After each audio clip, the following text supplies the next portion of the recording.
On Power 95 FM with host Ian Lowe and co-host Earl Mason. This presentation of Inside Sports Talk Radio has been brought to you by Lincoln's Group of Companies, Strike Health and Wellness, Shakira Warner of the Arcus Group, Global Atlantic Financial Group, and Pick for Life with Dave Wolf. Now, let's join Inside Sports Talk Radio. And good afternoon, and welcome to another edition of Inside Sports Talk Radio on this Monday. I want the co-host, Mr. Earl Basin, to my right, and Mr. Don Bassett at the other side of the plexiglass. The controls. Yeah. Good afternoon, gentlemen. Good afternoon. All is well? As well as expected. It was a little extra hot this weekend. Because the weather, it was a little extra. Cause I noticed the previous weekend it wasn't that hot. Right. But this one just finished. It was hot. Anytime there's a storm or some type of depression up there, you get some. Yeah, it was hot. I felt it. Yeah. Okay. Really was high. Heat. Yeah. Yeah, I'm walking from here and I'm sweating. I'm saying, mercy. We gotta learn to put our minds in different places. I try. And I do. But I'm still hot. Even the AC was hot. The AC was like, can't do it. Can't do it. Can't do this. Bang. And you. Good afternoon again to you guys. Good afternoon to our listeners.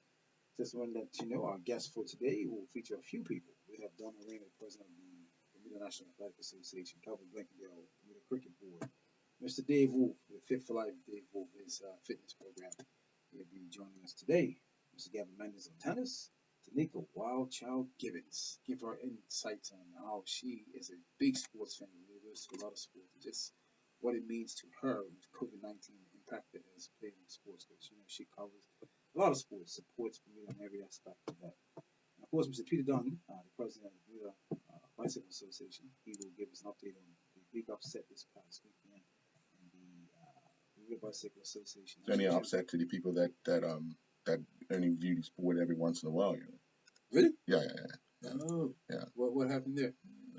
If they would have been watching the time trials and everything, and it's a team event. Yeah. It can't be considered an upset.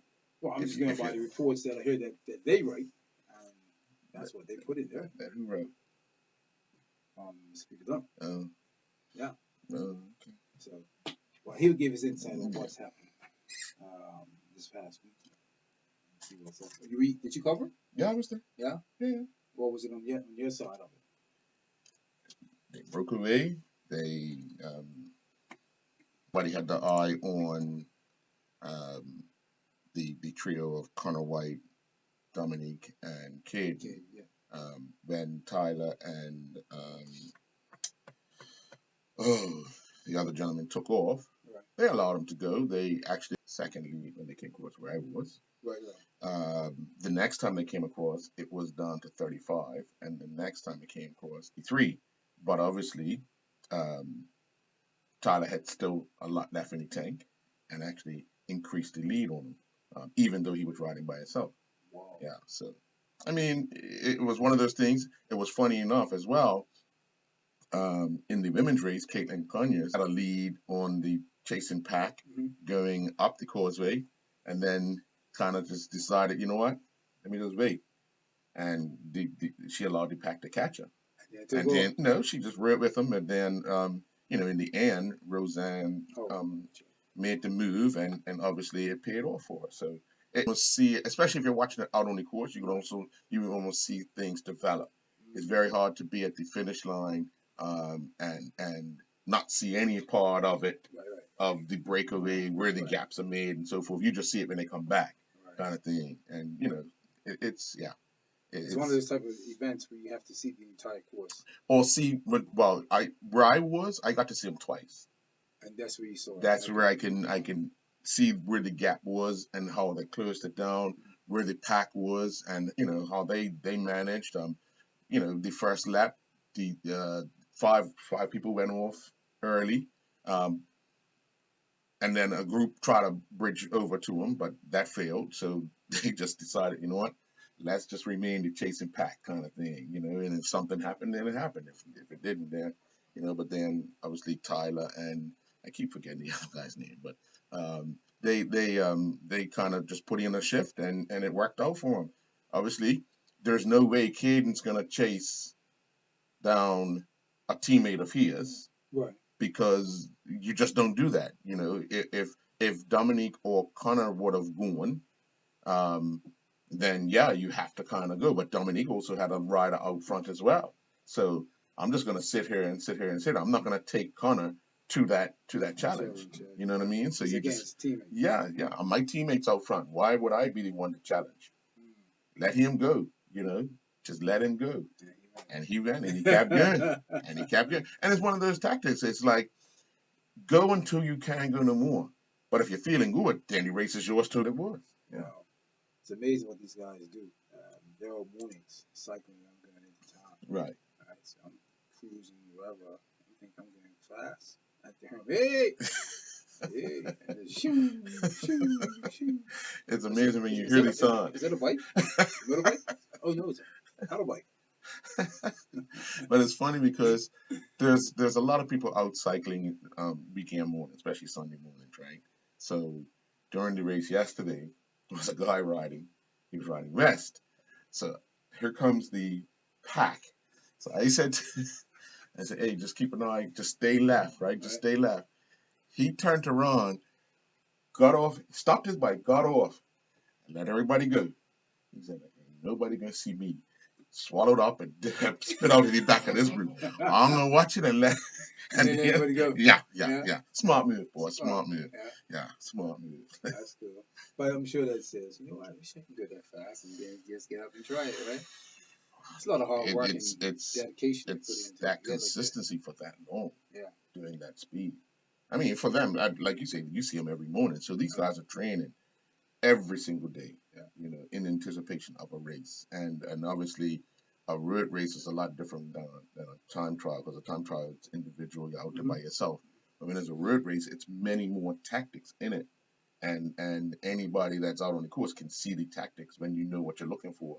And the results of those two winning the open division was just that, a team tactic. If you look back at the times when you and I were coming on back in the 80s, what cycling was back then, the sport itself, where it is now, it's growing in leaps and bounds. Yeah, well, I mean, you have a very diverse group of people riding now, and you have so many different teams that kind of make up the racing cycle.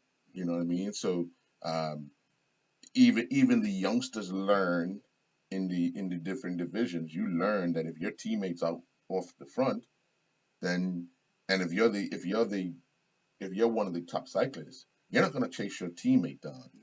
You know what I mean? Because it's a team event. So as long as my team wins, and as everybody understands that, because it could all backfire if you're a team member. Say you and I is on the same team, and you go off, and you're designed to go off in the second lap. You know, you make your break. Go. If I bring the field back to you, and we finish fourth and fifth, I've hurt my team. Yeah. You know what I mean? Yeah. I'm better off letting you go. Yep. And if you burn out, then at least I haven't spent any energy trying to pull you back and bring everybody else with me. That's right. You know what I mean? So it's a tactic of about a time trial. You got to put your head down and just, you know, the only thing in Bermuda when you're doing a time trial is you can get caught up in traffic. That could hinder your time. But because it's an open road, everybody knows the rules. You may lose 2 seconds, you may lose through. Then yeah, you can actually gain because you've got that momentum going. So it's amazing. It's truly amazing how much sports has changed again in Bermuda. Yeah. It's improved its overall performance for our athletes and people that put in the time. Right. From the administration side to the trainers to the athletes and the commitment. Amazing, isn't it? Yeah. Truly amazing. But a lot of fun. A lot of fun. It is fun. Yeah, but you was up early then on Sunday morning. Every Sunday morning. What time you get up here? 6:15. What time you get up to go training? That's a little different. No, it's not. It can be. It can be. If you're committed to doing what you love, that's true. You go training. Yeah. If you're committed to doing, time doesn't make a difference. Doesn't make a difference. No, doesn't make a difference. And so you started at 6:15, and you could end maybe about 6 in the evening, maybe 7. On a Sunday, that is. I won't tell you what time I finished last night. Well, how about returning home? Oh, yeah. Pretty Returning home. much, yeah. You get back anywhere between. Well, to be honest, I try to be home by about 5. Okay. Yeah. All depends if there's something going on later. But you try to be home by state the season's in and where we're at. If something happens, the whole shebang. But you try to be in a position to start updating the day's activities, around that time. So, yeah, not all the time it works. No. So, majority of the time you do it. Yeah. That's on Sunday, man. So you in your bed early on a Sunday night there? Oh. Okay. I sounded like an Indian, innit? Oh. Yeah, and then back up first thing Monday morning. Oh yeah, I was out this morning hitting the yeah, man. Yeah, man. Gotta keep doing it. Because when the rain comes, we'll be like, oh man, why is it raining? I'm on the train today. Wow. Sometimes you decide, you know what? They're gonna get red anyway. You must as well go ahead. Yeah. That's true. Yeah. That's true. Cool. Before we go to our first guest, you and I have talked numerous occasions about the NFL, right? Mm-hmm. All of a sudden on the weekend, or last week Thursday, I think it started. Is it possible that the NFL may do a bubble now? But I said that's the best way to go, but Yeah. right? Yeah. Well, it'll probably be they'll probably have to do 2 bubbles. Yeah, because the number of teams and the amount of players. So yeah. they'll probably do if they were to, or 3 maybe, they'll do a West, a East, and a Central. Yeah. And then obviously again, those conferences will definitely change for this year. Yeah. Within those bubbles. Within the bubbles, yeah. Right. Just to get the season through, they'll have to do it like that. Yeah. Interesting. So as they say, something sport of all the North American sports. And work out for them, for television and all that. Because just remember, just think about it.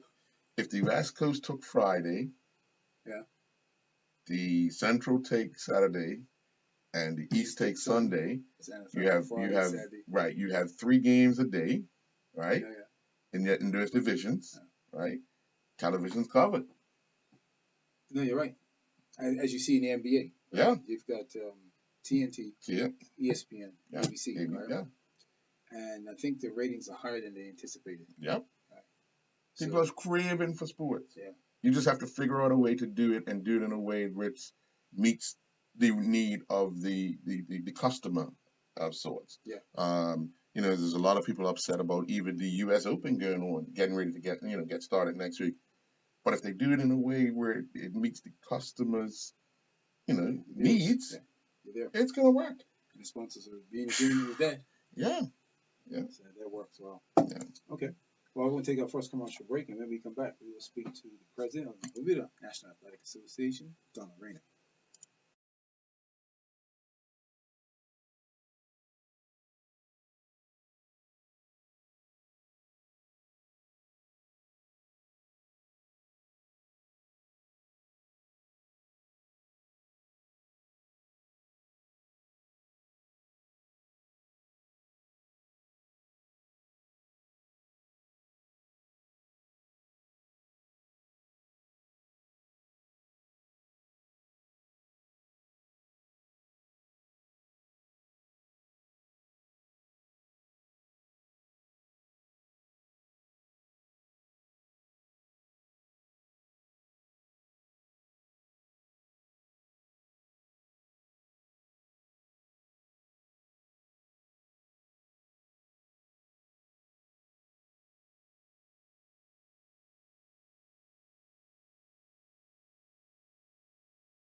And welcome back to Inside Sports Talk Radio on this Monday, August 24th. Joining us now on the phone is the president of the Bermuda National Athletic Association, Ms. Donna Rayner.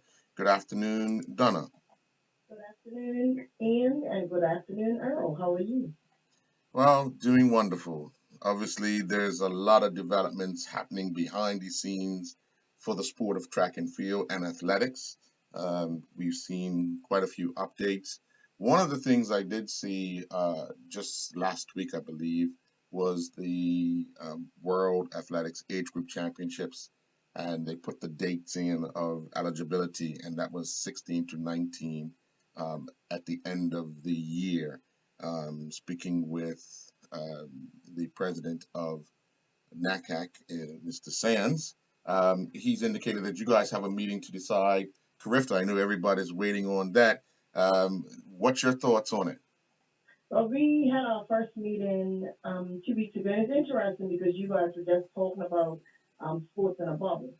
So that is definitely one of the options that we're looking at. I think most of the Caribbean countries, I mean, we're agreeing that we want to have Carissa next year. It's just now a matter of deciding how exactly are we going to be able to hold Carissa next year. And, we did talk a lot about, the athletes in a bubble, and a lot of it is going to be dependent on governments criteria as well. From a spectator standpoint, are we going to be allowed to have spectators? Are we not? And it's interesting again that you guys are talking about, how you have to get creative from a TV coverage. So if you don't have anyone in the stands, then you've got to get very, very creative with TV coverage. To offer your fans and persons wanting to be there, you have to offer some sort of packages. So we have already started those discussions. I advise, the government that, we are looking at hosting the games next year. How it's going to be, we're looking to December to kind of make a decision, based on where we are with COVID, where the islands are, and so on and so forth, of how we're going to do it. We're also right now looking at, Mike Sands, our president, is looking at charters of maybe, being able to charter all of the athletes in. They go straight to the hotel, they stay at the hotel, they come to the track. We may even look at reducing numbers. So we have a lot of ideas out there that we're bending around right now of how to do it. But I think, we all kind of have the feeling that we want to have it. Not the feeling, but everybody is in agreement that we want to have the event. And especially, I'm sure you've seen, they've had several track meets already all around the world. They've had them in the U.S., they've had them in Europe. So far they have been very successful. They've had some very good performances. So, we don't see any reason why next year, unless we really have another massive, massive outbreak, that we should be able to host the games next year. As I said, we just may have to get very creative with the hosting of the games. The one thing I noticed, even around the Caribbean, a lot of people are looking to get back into some normalcy of that, of just that, having a sporting event going on. Carifta is one of the major. It's what we would consider our youth Olympics for this region, or the Olympics for these youngsters in the region. What are some of the obviously not everybody wants it, but you always have those who voice concern about, they doubt if things will happen. What are some of the concerns that are out there regarding having it and still with all the logistics that you just explained and having the games? I guess the main thing, is safety. That's of course the utmost is safety. The other concern is, testing. When the athletes arrive, are we going to have testing in place, and how is it going to be, and so on and so forth. So all of those things, once we make a decision of yes, we're going to go forward, then of course we're going to have to sit down with the health ministry, to work that out. So when we look at the games, I think the cost that we're going to have to now look at is the medical cost, because that's probably going to increase, way more than what it would have in normal circumstances. So we've got to look at that. I mean, from a sponsorship standpoint, it's probably going to be very difficult to find, new sponsors with the state of the economy. And fortunately for us, we were only 3 weeks away from the game. So we have everything. To be honest, if you walk into our BNAA office right now, and you say, good Lord, we got boxes and boxes. We have everything, because as I said, we only had 3 weeks left. So we had to be close to being ready anyway. One of the other concerns is hotels. As we don't have too many hotels open, and not fully open. But we are in discussions with, the hotel that we were using. So, the person that's in charge of accommodations is in constant communication, with the hotel, which was Southampton Princess, on, where we are, how can things change and so on and so forth. So that's the other thing, how are we going to be able to accommodate? And of course, the last thing is transportation. Again, we had agreed with government to use buses. We also had agreed with, one of the minibuses to use them as well. But then it comes down to how many people can you have on the bus. So that could increase our budget. We're going to have to add, have less people on the bus. So that means increasing the number of buses. But I think the main concern, Earl, is health, the health and safety of our athletes and the health and safety of our officials. I think the main concern for everyone is where are we going to be from a COVID pandemic standpoint, and how are we going to keep our athletes safe and healthy throughout the games and the officials. Well, talking to the president, Mr. Sands, he was like you, very very upbeat about what could possibly happen next year. He said, he will talk to me after you guys meet again, but obviously he sounded optimistic about whatever you guys decide would be probably the outcome of having some form of the game, like you said, even if it's reduced numbers of sorts. But the possibility of having the games is a strong one. So, we want to wish you good luck in that. Have you had any idea of when possibly locally we can see a track meet? As you said, we've seen them in Europe, we've seen them in the U.S., we've seen them in the Caribbean as well. Well, we basically right now, as you know, we're getting ready to start our cross country season. The BNAA we just put out a document, because we've already created a document, COVID guidelines for training and track meets. So basically, all of our member associations and clubs and so on and so forth, they already have a copy of that. So we just released the document on Friday for COVID guidelines for road racing and cross country. So basically, we're looking at our cross country season starting when it's supposed to start. And we've got to get creative with it. We may have waves of say 10 children taking off at a time or something like that. But we're going to meet sometime this week to kind of finalize exactly how cross country is going to be done. We've also had requests from a few people to have a couple of mini track meets. We're very much in agreement with that. So, we're looking at, because we've got some people that are still, trying to qualify, and have athletes that are interested, in trying to reach the standard that they're on island. So we want to give them the opportunity as well. So, we're looking at having, possibly a few mini track meets, which will start in late September, early October. And they will only consist of a few events. Again, we're looking at the safety and the health of the athletes, and also the number of athletes that will be participating in that. We have to make sure that we keep that. We've got to, as I said, we have a document that outlines all of the guidelines, so we kind of have to stick to the guidelines. Make sure that the starting blocks are cleaned and sprayed before the athletes use it. Things like that, hurdles or whatever. So we have guidelines that we're following for track and also for road racing and cross country. And both of those guidelines have basically come from World Athletics meetings that we have every other Wednesday. This fortunately the last one that we had, and we invited someone from the road running community to be part of the World Athletics session, because they talked about how road races are being held, and we had people from London Marathon and people from New York Marathon, and they also sent us a copy of their guidelines, and we have a copy of the World Athletics. So we're taking all of that information and mashing it together and creating it for Bermuda, you know, the specifics that we need for Bermuda. So this is not just something that we've come up with. This is following World Athletics guidelines, and also we have our NECAC health officer, his reviewing the document to make sure that we have, you know, everything in place. And then this also goes to youth and sports, and they usually send it to the health ministry for them to approve it as well. So it's not like something we're just throwing together. We're trying to follow, you know, World Athletics guidelines and other guidelines. So hopefully we can get our season kicked off.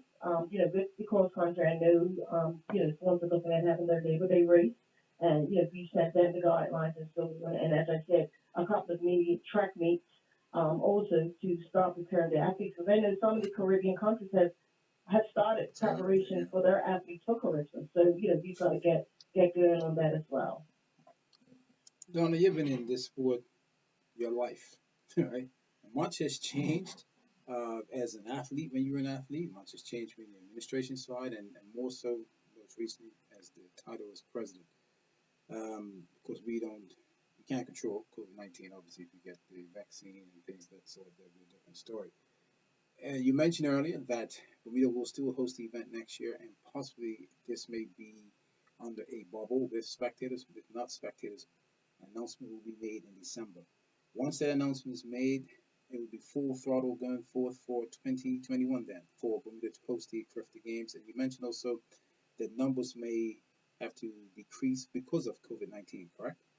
Yeah, it's a possible. Like I said, we basically put together a document and we outlined all the different options, you know, that we're gonna look at. And you know, one of the options is, you know, the event being held in a bubble. The other event is reducing the number of athletes per event, or even reducing the number of athletes that each country can bring. So we've outlined, you know, a list of options, or it may just be held as normal. You know, we don't know, and that's why, you know, we're hoping to make well, not hoping, but we're looking to make a decision of how we're going to host it, you know, in December. But we have outlined, you know, several options, with, of course, one of the options being a normal track meet. It'd be good if it is a normal track meet. Either way, I mean, we understand the situation, but just host an event here, either way, if it's in the bubble or a normal track meet, we has the opportunity to host it and see forth that we can see it in 2021. Is there anything that you see that has been more challenging since this event has been postponed, and now you're trying to put things back into place for 2021? Um, as I said previously, I think because we only had 3 weeks left, you know, before the games were about to start, I think we were close to being ready. So like right now, we're kind of sitting on just twiddling our thumbs, you know, and waiting to find out how we're going to host it. But from as I said, from a standpoint of, you know, everything being in place, we had to be pretty much ready anyway, because as I said, we had three weeks left to go. But I guess, you know, our concern is, you know, is this pandemic gonna be, you know, at a point where we're gonna be able to move forward, you know, like you said, our hope will be that we can have it as a normal track meet. Whether we can or whether we can't, you know, I guess we'll wait and see. But you know, our main concern is basically, I mean, as I said to Earl, is really the health and safety, not only of our athletes, but also Bermuda. Because remember, we're talking about bringing all of these athletes overseas, you know, from overseas into our country. So you know, we have to make sure that this doesn't affect, you know, any of our Bermuda citizens as well. So, I mean, we had that concern. You know, we don't want to be the sport that says, okay, we had this event and now, you know, we've got this massive spread of COVID in Bermuda because, you know, we went ahead and had the event. So that's a concern in the back of our minds as well, that you don't want to be the sport that's going to happen, you know, that ends up happening. The one thing's for certain, although not the volume in which the Carifta game will be, but you'll be able to keep a close eye on the Bermuda Football Association, because they have 2 international matches that they will have to play on island, at the Sports Center, in September and October, or October and November. So it's an opportunity to see how that works out with the health department, and then obviously you guys can have more talks into how your event can actually come off months down the road. I guess the good thing for us is because our event is not until April 2021, as you said, yeah, there are several other events that are planned prior to us that, as you said, we can kind of have a look at and say, okay, this worked or oh, this didn't work. So as you said, we have until April next year, so we've got probably a bigger window than they do, and there are events. I know they've been talking about golf as well, so there are several other events that will take place or are supposed to take place before ours. So that kind of gives us something. Be done before we wrap up. Numbers. What sort of numbers were we looking for regarding the athletes coming to Bermuda for 2020? And say if you do reduce size, how much of a percentage that will be? And then secondly, if it's going to be a bubble, yes, we know the economy is going to be tough. Yes, we know government's budget is going to be tight. Who's going to help share the cost with this bubble? Is it going to be the other countries? Is NACAC going to be coming in and assisting with payment on this? Um, well, the thing is, we get assistance from NACAT. We also, financial assistance. We also get financial assistance from World Athletics. One conversation, that has been taking place, as I said, we have these World Athletics sessions on a rate. We've been having them all through the summer on a regular basis. One of the things is, they're really trying to salvage, especially some of our big events, and they put Carissa as it be one of our big youth events. So I think because they want to make sure that athletics stays on everybody's mind and it's, one of the front runner sports, I think they're going to assist wherever they can assist to help and make this event a success and make it happen. NACAC, of course, this is a NACAC event. People have to keep remember this. Bermuda's only hosting the event, but it's really a NACAC event. So as I said, we are the host country, but this is a NACAC event and it falls under World Athletics as well. So I have no doubt. And we've been in conversation. I've been in conversation with President Coons, on numerous occasions. Because every time that we have a Zoom, I always have Michael Muir.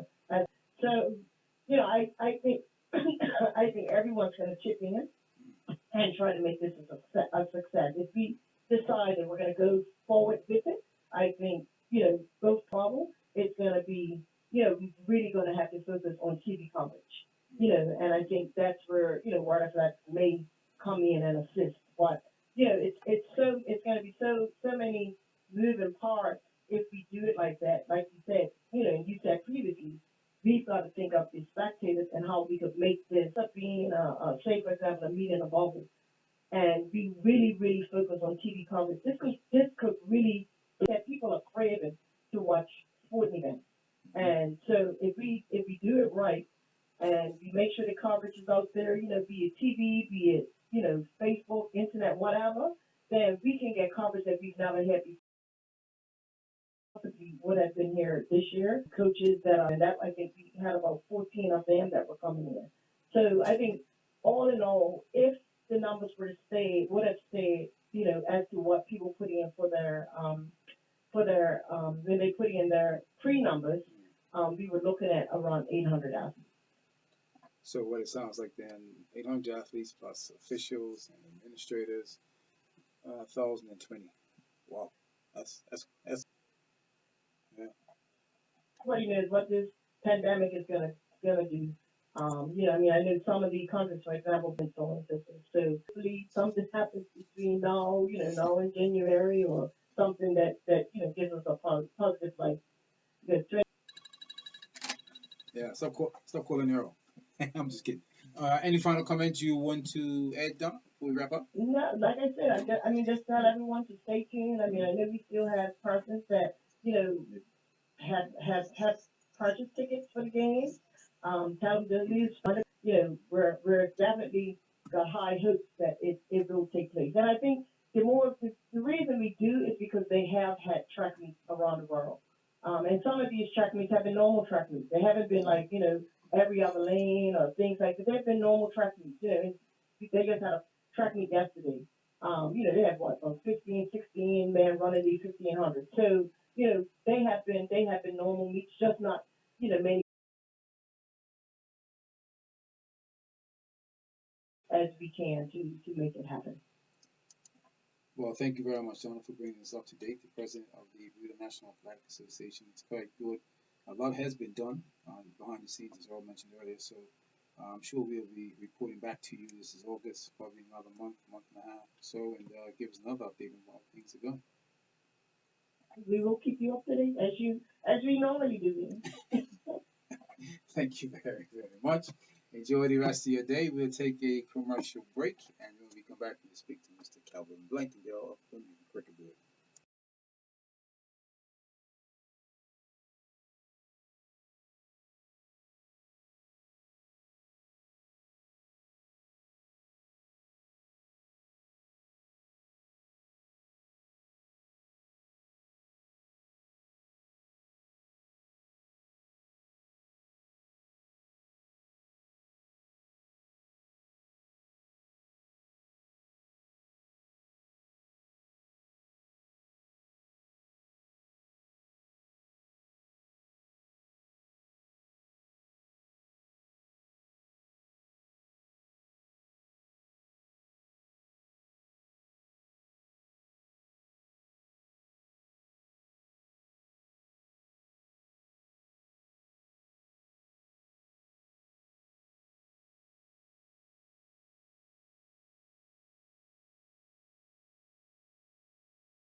So,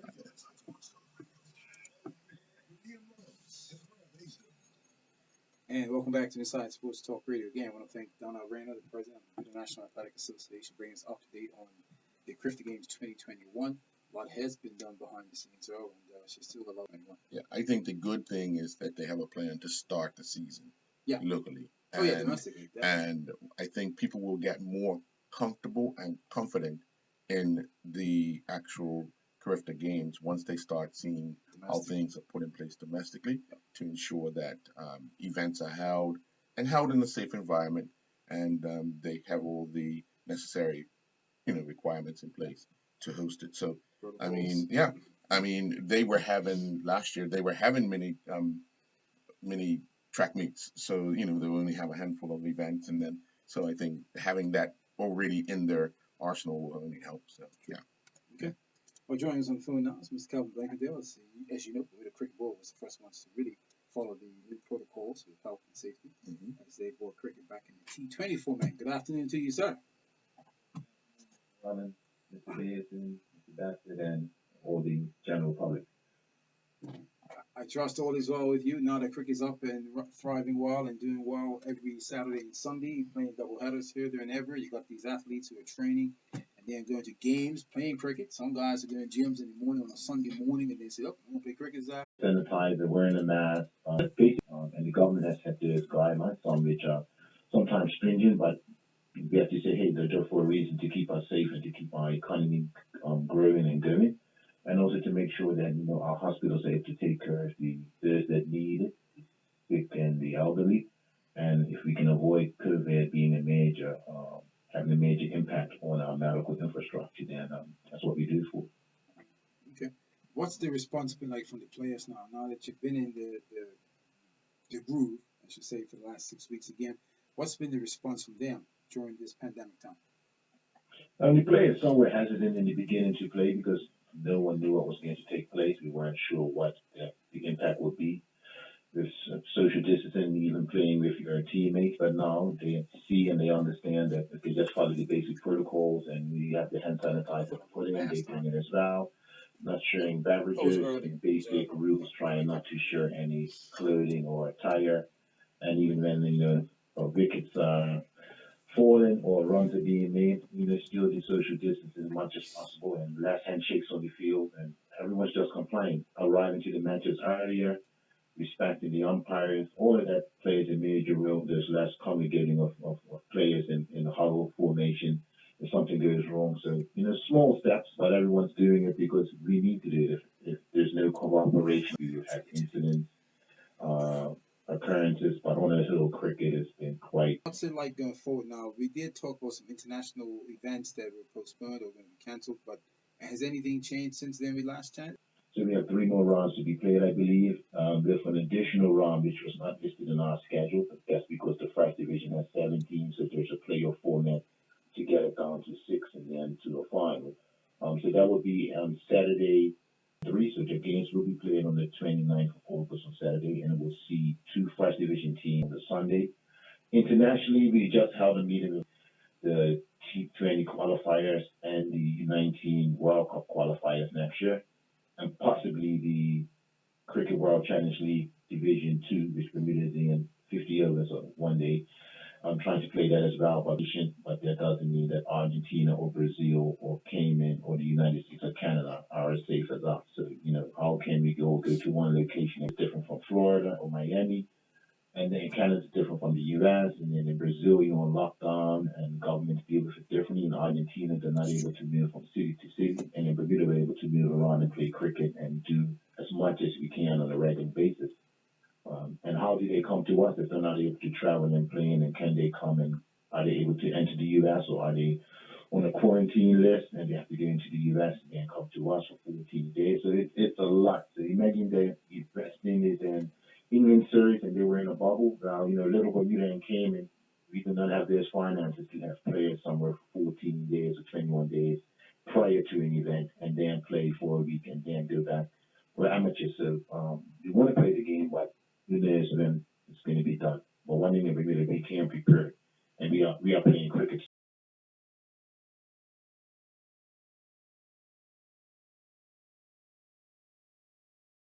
Starting back up again, I'm not 100% sure. So Bermuda's best. Rightfully so. Let me ask you, Scout. You mentioned about a bubble, and with your event itself, the teams that you want to obviously compete against may not be able to come together as but that means that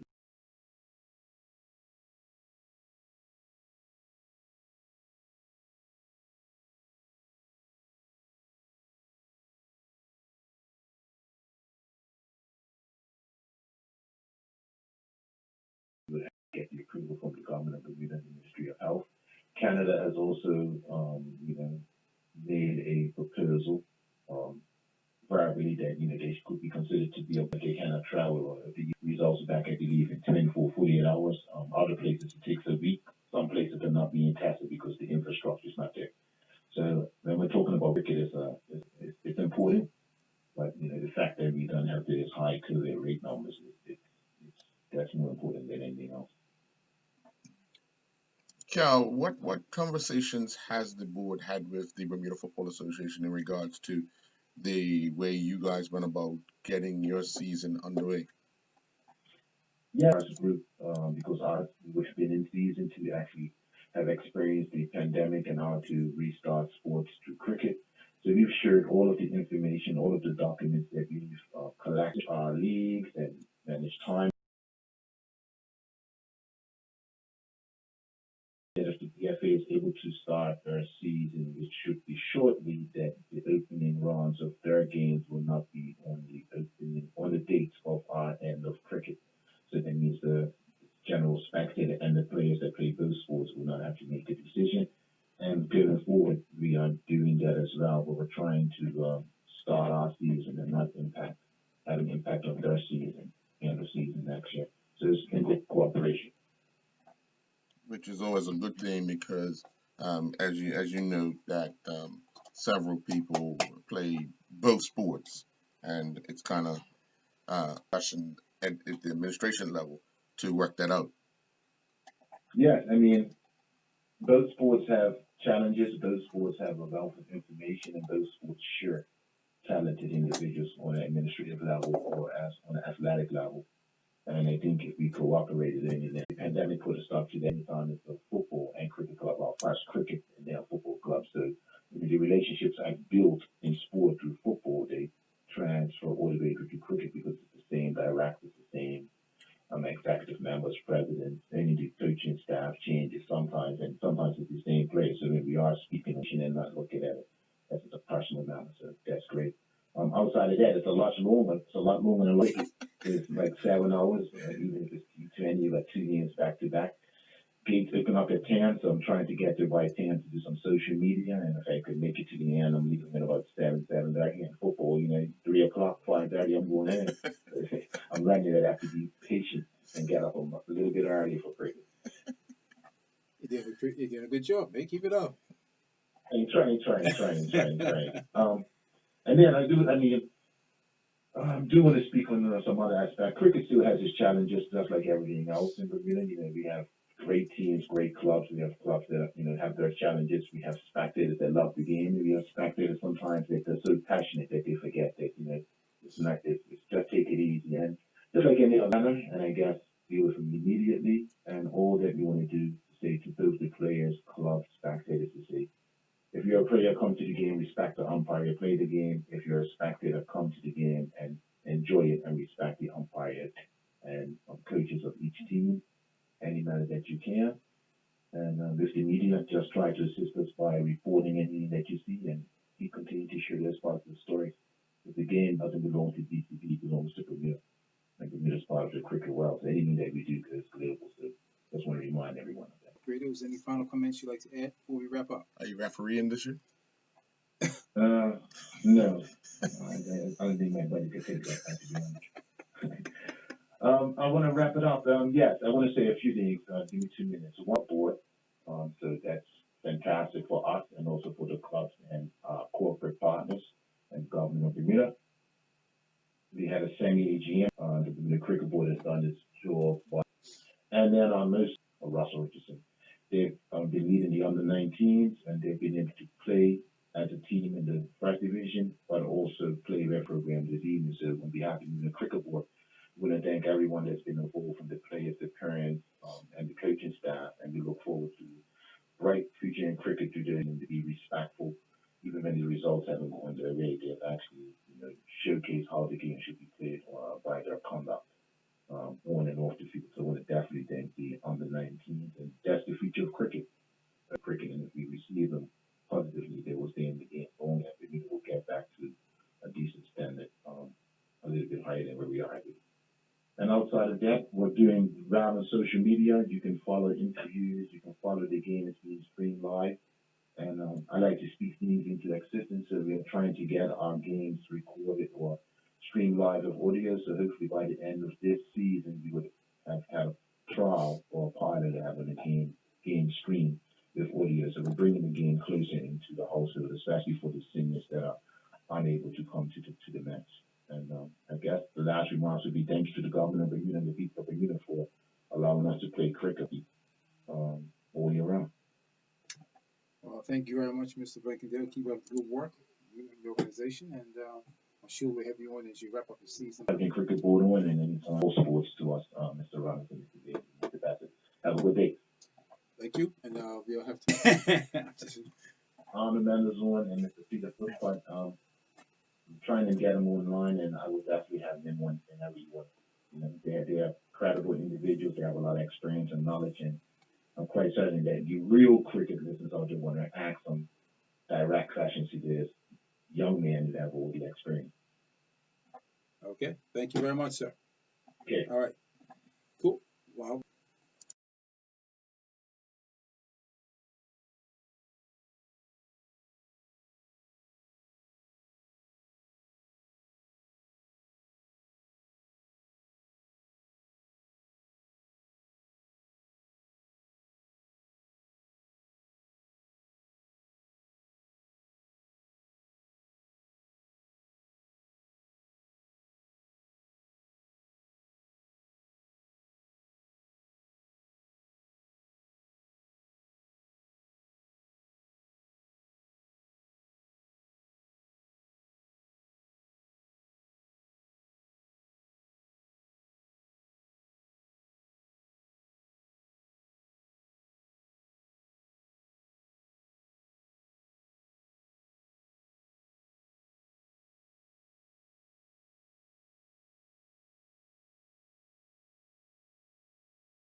Earl said, training with Dave's nice, but I don't think Dave's older. Did you say that last week? I did not say he's not older. I said what I want to get the exact words.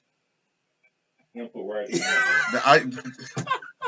Dave, trust me. That's Somerset people. They do that. They do that. What did I can't remember. are we? I'm just No, no, no, no, no, no, no, no, no. I didn't say that. right. And people are back up in training now after the pandemic. Things started off in June. We're in August now. Have you seen an increase in people's fitness? On the last drag in August, it's been great. I mean, like I said before on a previous broadcast, I've seen people slowly. I think you're right. I think there's been people now got the bit between the teeth, and they want to get their girls back. They want to resume. So that's good. That's encouraging. I mean, obviously it's my gym, but I stay in contact and keep my aircheck, obviously, if you will. So I think people are not only encouraged, but a bit more trust, a bit more encouraged. And you're right about that. One thing that I will say that coming back after the pandemic was that they called it COVID 15, as in 15 extra pounds, right? Quarantine 15, forgive me. I've seen people, myself, I struggled in first, and I'm still struggling because it ain't easy if you have classes. But overall improvements, I've seen things just get there and just put in the time. And one thing I do like about not just your classes, but you were able to share with your classes and your clients is that how important to eat the proper meals. And I think putting people back on focus like that during this hot time, to put them back on together. So you're right. Eating, training, stress. Even for me, I think I said before on the earlier episodes that I do this for a living. It behooves me to stay in shape, to eat right. It's actually a lot easier if you get into that space, that frame of mind. You can kind of like put the foot to the metal, and then you can kind of move forward. So I've seen it. It looks pretty good. I'm optimistic about where things will go the rest of the year.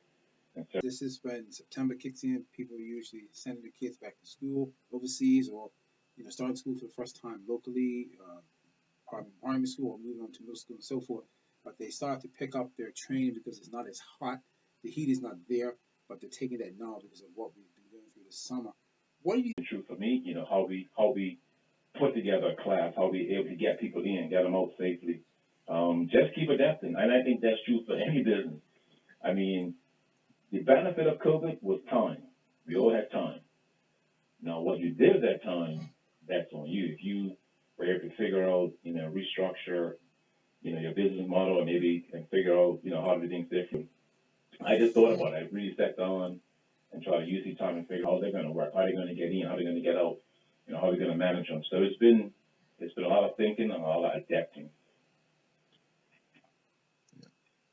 It's going to continue well up into the end of the year and into next year. And even if a vaccine comes, we're still talking about continuing to operate a little bit differently. Some people are evening people.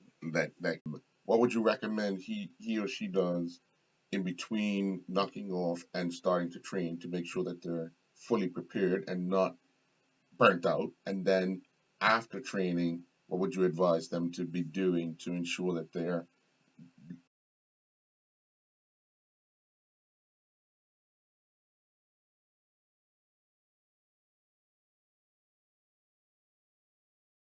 power from his hips is not rotating. People need to do using resistance bands. Everything now starts from the core, balance. So that's the biggest thing I've seen. I saw drills, strength drills, and then you see it on the pitch, whether it be track and field, football. That's probably the biggest. The training, just use evening time. You know full well when we were growing up, the guy would. Yeah, don't put that on me. But to be fair, there are better things you probably could drink after workout. Certainly there has its place, I'm sure, but for me personally, if I go work out, I'm definitely going to want to put something else in my body, some electrolytes, some BCAAs, something like that, something to give my body some replenishment. I always think, especially for me as well, who, might get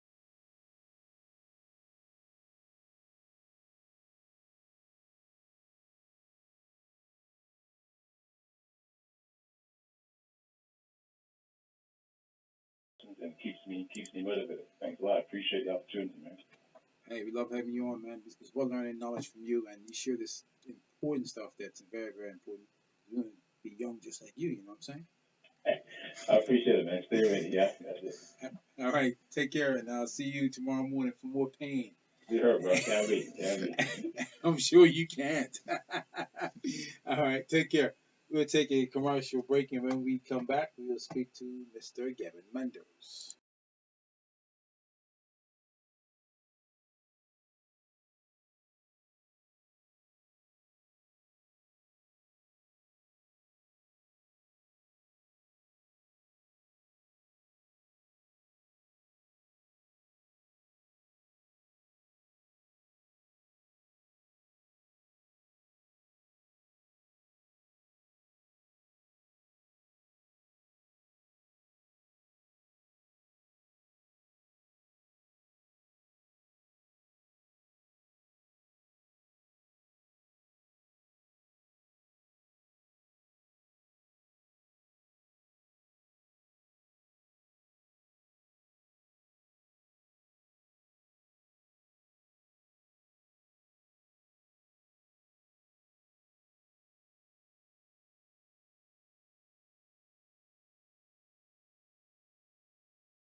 And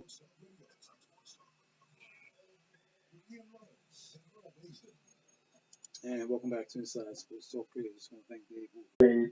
My other cousin, why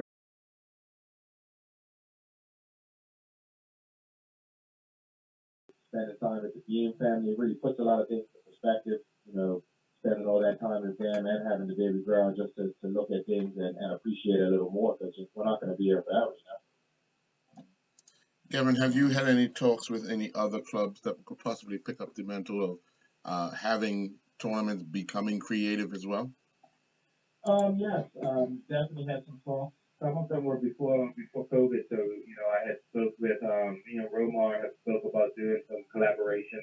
I actually spoke with Levan way before the break about creating some leagues for interplay. Definitely some conga, but at the end of the day, you gotta it's gotta get done out there, and I haven't really got to.